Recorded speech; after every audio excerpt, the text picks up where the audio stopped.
I want to learn how to make my children be nice. No, I want to learn how to help my children to align. And one of them is more aligned, and that's easy, and helps me be aligned. And one of them seems to be unaligned, and it's more difficult, and I need help with that. Well, here's the thing. Wonderful question. You teach through the clarity of your example. Words don't teach at all. So the way you teach someone who's not in alignment to be in alignment is by being in alignment even when they're not in alignment. And what you just said indicates that you're not able to do that, because you said it's difficult. And the reason it's difficult is because as you observe someone that you care about not in alignment, it takes you out of alignment. And now you're not teaching alignment, you're teaching being out of alignment. Exactly. So the best thing to do is, first of all, we would say be real. Don't pretend that you're feeling something that you're not. Don't pretend that everything's all right with you when it isn't. Say to someone who's out of alignment, you know, I'm out of alignment. Don't say, I'm out of alignment because you're doing such and such. Say, you know, I'm observing you and I don't feel good about what I'm seeing because my picture of you is tuned in, tapped in, turned on. My picture of you is happy and in alignment. My picture of you, what I've worked on all my life from every day that I've known you and even before. I've been launching rockets of desires for your well-being. And that's what I want so much. That's what's in my vibrational escrow. And when I look at you living something different than my vision of you, I take it hard. And then I say to you, dear one, you need to be more like the picture I have of you so that I can feel better. And then I expect you to just be able to jump over there. And I know no one can. Look at me. I'm not even doing it here and now.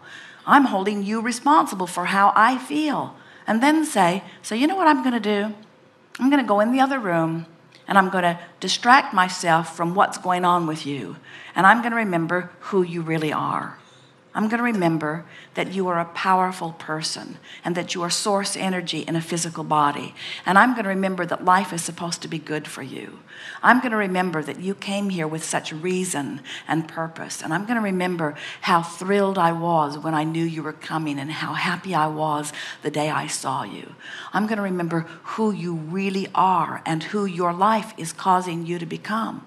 And I'm not ever going to, again, sweet child of mine, hold you responsible for how I feel.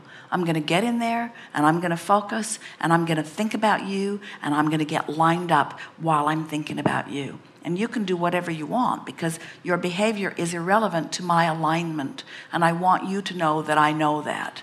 Your behavior is irrelevant to my alignment. I'm going to come into alignment with my picture of you. And when I do, I'll feel good. And then you might say, you know, if you weren't important to me, I wouldn't have a picture of you that I am not looking at. I've got a choice all day, every day, you could say. I can look at life as it is, or I can look in the direction of how it's becoming. And you're not the only subject in my life that I'm doing this on. There are a lot of things. There are conditions financially that I would prefer, and I often beat the drum of how things are. There are conditions physically that I would prefer, and I often beat the drum of how things are. And so don't take this personally. You say to your child, I tend to do this with everything. There's what I want and there's what is. And as you demonstrate your alignment, then you go into the other room and you get out the albums of the past and you get tuned in, tapped in, turned on as you come into alignment with your knowing of who this person is. And now you're all bright and shiny. And when someone like you, who is loved by this child immensely, is in alignment with source and holding that person as your object of attention, do you have any idea how inspiring that is, how uplifting that is?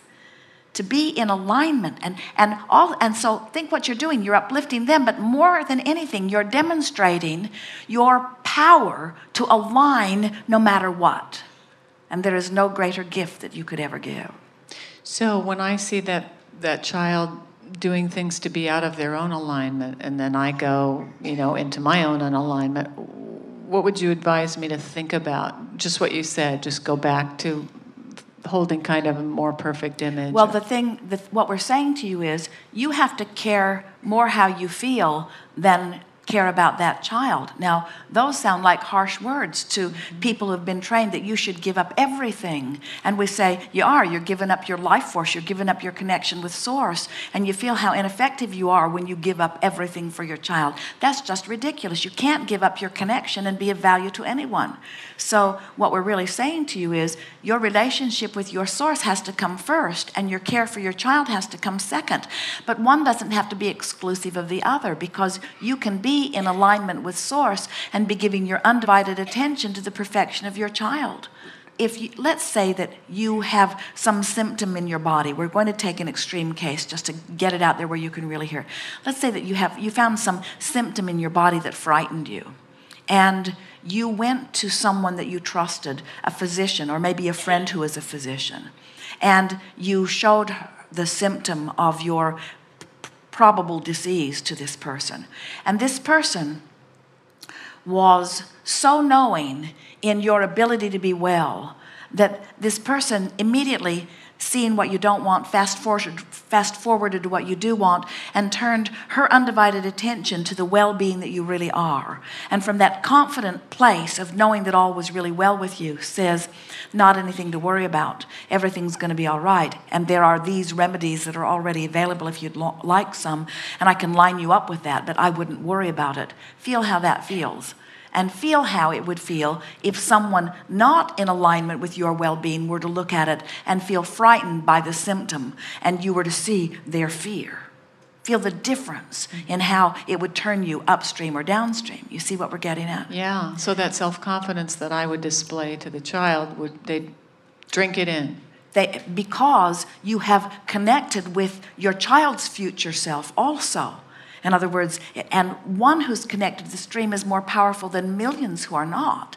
So in your determination to come into alignment with who you are and then interface with your children, it is such a wonderful thing. Now, most of all, we don't want you to feel like you have to hold yourself in this perfect place of connection, because that will not help your children either. What you're wanting to demonstrate is sometimes I'm upstream, sometimes I'm downstream, but I know the difference. And I care enough about feeling good that when I know that I'm upstream, I do something about trying to turn it around. And I am never able to turn it around and get all the way to where I want to be instantly. In other words, we think this is something that sometimes your children, as they watch you striving to be connected, they think that you've got it all figured out. We said earlier that when someone who really wants something witnesses someone else having it, it only aggravates their awareness that they don't have it. So sometimes the most together, connected, good-feeling parent can actually be the catalyst that makes their kid feel better. Kids are dealing with all kinds of things that you've already got worked out. And so it isn't easy coming into that stage of their life where there are all kinds of energies that are flowing about.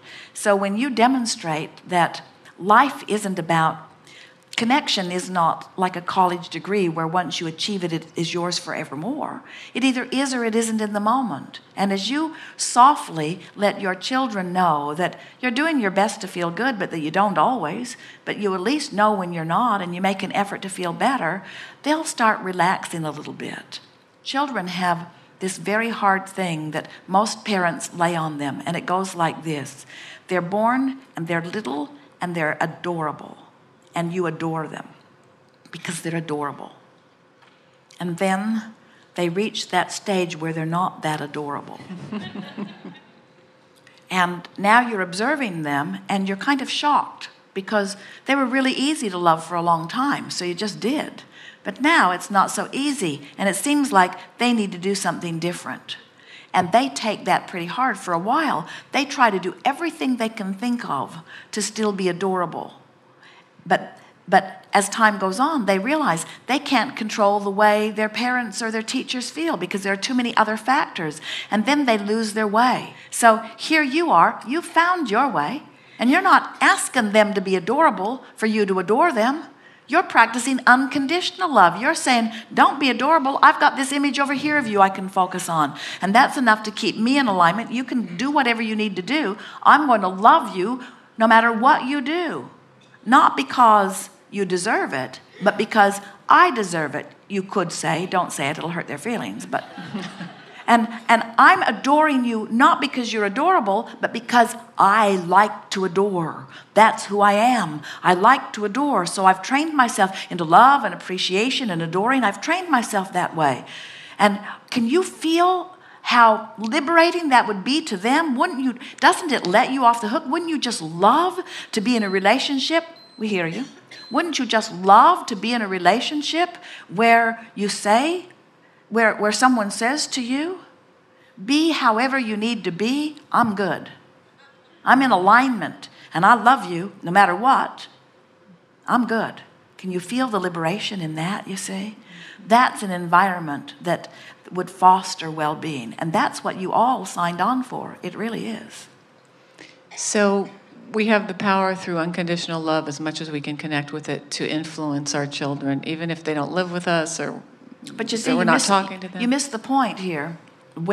Because if it sounded to you like we were giving you all of this wonderful guidance so that you could get into alignment, so that you could influence your child into a better place, that wasn't our point at all. Our point is to get you into alignment, because that's your work, and your child, through the power of your example, will then decide to get into alignment or not. But if you decide, if you say, okay, I'll go to the seminars, I'll learn this stuff, I'll practice it every day, and then I'll make my child feel better. And we say, you've missed the point altogether. Because now you're right back where, and that's what happens to parents. There isn't anything on the planet that would cause you greater concern than to have your desire over here for your children where it is and be witnessing the opposite of that.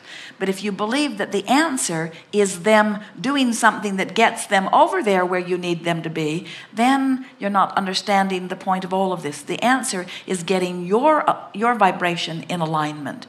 And we rarely see when someone like you tunes up to your dream for someone else.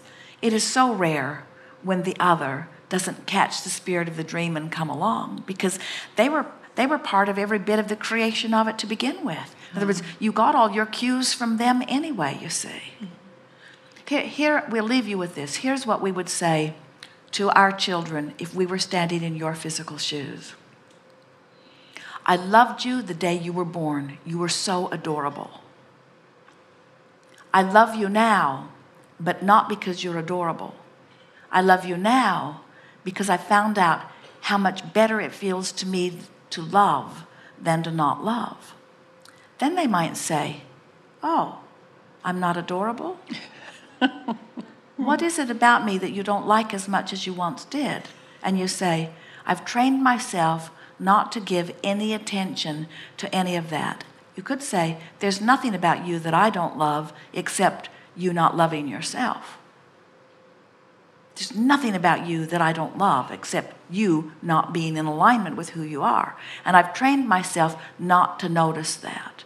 So I always, every time I think about you, I feel good. And then we'd let that be our quest. We would, every night before we go to bed, we'd make lists of positive aspects. We would review it on a regular basis. We would get ourselves so tuned to the pure positive energy of that person that every time you speak their name or think their name, it causes you to align with source energy. And anytime you feel that way about anyone, they will receive a beneficial boost. Jesus knew it. You sat before him dripping your illness. He did not see your illness. He saw the wellness that was created because of it and gave his undivided attention to the new and improved you. And he knew it so powerfully that he aligned with all of the resources of source and flooded that knowing all over you and literally became the dominant vibration that surrounded you in that moment. He influenced the vibration of your very cells, of your very body into alignment with wellness. And a healing occurred in that moment. And then he said, go forth and tell no one, because he knew if you went home and talked about it, you'd talk yourself right back into the disease that was there before, you see. And it's not different from that. You all have the capacity to align with source energy and to flood it, and in doing so, to dominate the vibration. So when you look at your child through the eyes of source, You are an influence to reckon with, you see. And they come along with it easily because they too are longing for source. They want that feeling of alignment.